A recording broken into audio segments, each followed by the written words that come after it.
Hello friend, कैसे हो आप सब। आई होप कि आप सब अच्छे होंगे। तो चलिए आज हम बात करने वाले हैं कि आप अपने फ़ोन में बैटरी परसेंटेज शो कैसे करवा सकते हैं। तो उसी वीडियो में हम आपको बताने वाले हैं। वीडियो की पूरी जानकारी के लिए वीडियो लास्ट ज़रूर देखना है। बहुत सिंपल स्टेप हैं जो आपको देखनी है, फॉलो करनी है। अगर आपने अभी तक हमारे चैनल को सब्सक्राइब नहीं किया है तो आपसे रिक्वेस्ट है कि आप हमारे चैनल को सब्सक्राइब कर लें। तो आइए वीडियो स्टार्ट करते हैं। आप अपने फ़ोन में बैटरी परसेंटेज शो करवाने के लिए सबसे पहले अपने फ़ोन की सेटिंग को ऑन करना है। सेटिंग ऑन करने के बाद में यहाँ से आपको काफ़ी सारे ऑप्शन देखने को मिल जाते हैं, जिसमें से यहाँ से आपको एक ऑप्शन देखने को मिलता है बैटरी का। आपको यहाँ पर बैटरी पे क्लिक कर लेना है। बैटरी पे क्लिक करने के बाद में यहाँ से आपको काफ़ी सारे ऑप्शन देखने को मिल जाते हैं, जिसमें से यहाँ से आपको एक ऑप्शन देखने को मिलता है बैटरी परसेंटेज का। आपको बैटरी परसेंटेज पे क्लिक करना है।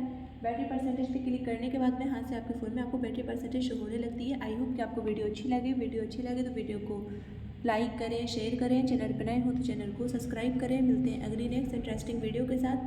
तब तक के लिए बाय एंड टेक केयर।